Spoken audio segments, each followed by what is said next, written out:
two, three. Amazing Grace, how sweet the sound.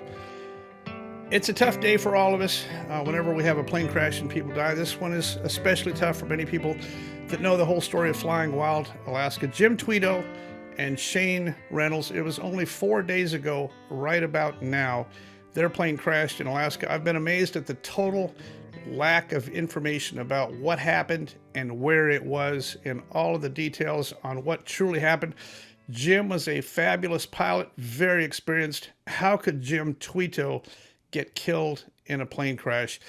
I did a lot of research and I probably made 50 phone calls. I have been on this kind of since it happened because none of it ever made sense. Some of the things that I heard initially never made sense. I now have what I believe is going to be the correct answer. Remember, this is my channel, Probable Cause. I'm kind of going out on a limb on speculation, but this is all based on what I've talked to the people up there in Alaska that actually know. A couple of fallacies in the story that are not actually true. I'm going to tell you the whole story here. And at the very end of this, I'm going to leave a very short musical tribute. I hope that you'll stay to the end.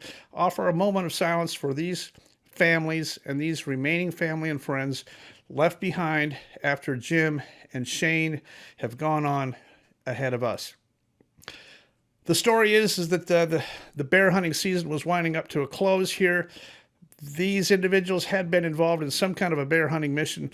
The story was that they ended up at this place 35 miles northeast of something. Well, that's statute miles. The state police doesn't do anything in terms of nautical miles. So they did not fly in and drop one off. First of all, the Cessna 180, according to the FAA records, was a stock 180 with an 0470 engine. It's either a 260 or 265 horse engine. It was not an IO 550. If it was, the records have not been updated, but I think it was a standard stock 180, which makes a huge difference. They flew in. Jim flew that airplane in there empty, and he picked up one person, plus they picked up a bear. They had been bear hunting. They picked up a bear, the remnants of a bear that had been cut and cleaned and packaged. A bear is very heavy. I'm not sure how much weight the bear brought to the equation, but they tried to make a takeoff. Now it's two people plus their fuel plus the bear, and I found the location. I want you to take a look at this Google Earth.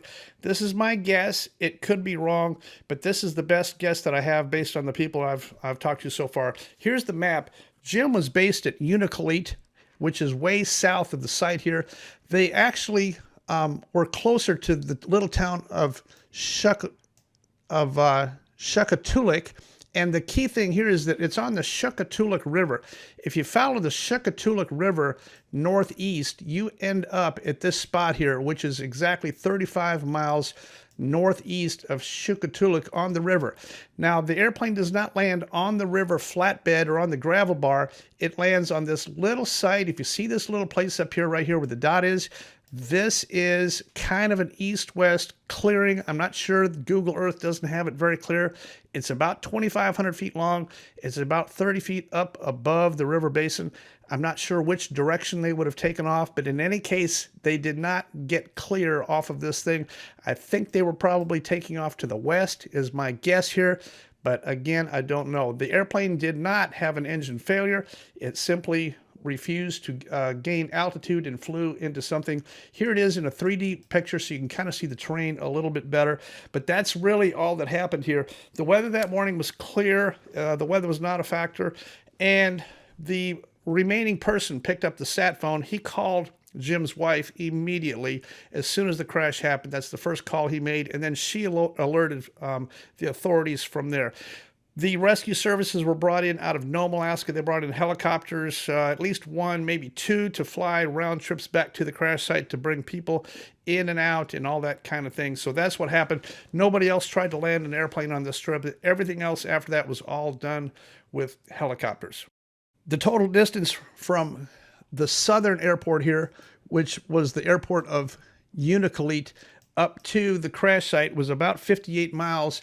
Technically, from the little airport of Shukatulik, straight line distance was actually about 37 miles, and the river winds all the way around. If you were to follow the river, it's a very long trip. But from from the base where Jim was based at down there at Unalakleet, it was only about 58 miles. So you can go on Google Earth yourself, do the cross of 37 and 58, a total of 95 miles combined between those, puts that dot right on the Shekatulik River at the bend. I know for sure the crash was on the north side of the river and in the woods. It simply did not get altitude. It did not have an engine problem, and that's, I'm really sorry that the circumstances. I want to talk about the FAR involved in that. There is a federal aviation regulation which allows people to go up over the max gross weight of the airplane. I'm not sure how that's a good idea, but here it is. I'm going to read it to you. FAR 91-323, increased maximum certificated weights for certain airplanes operated in Alaska. So this is basically for 135 and 121 people who want to operate under special circumstances and get permission to operate 15% over. I don't know that Jim's personal airplane, November 91361, I don't know that he was a 135 airplane. He might have been, and he might have had permission to be that 15% over. In any case, Bernoulli wins. It did not have enough aerodynamics and enough thrust and enough energy to get that airplane airborne to climb out of wherever they were trying, given the existing conditions and the existing load that they put in that airplane. I think there was nothing more going on here than simply an overloaded airplane is my best guess at this time. I want to leave this memorial here at the end. I am very sorry for this entire thing. I want you to have the update as I have it. I'm getting more information all the time, and I appreciate those who spoke with me and took the time to call and email me and give me this information on where this place is.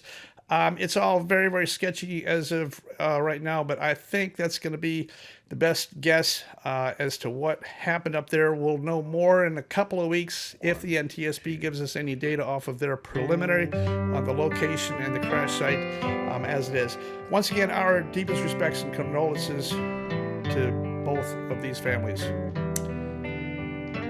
When we've been there 10,000 years, bright shining as the sun, we've no less days to sing God's praise than when we first begun.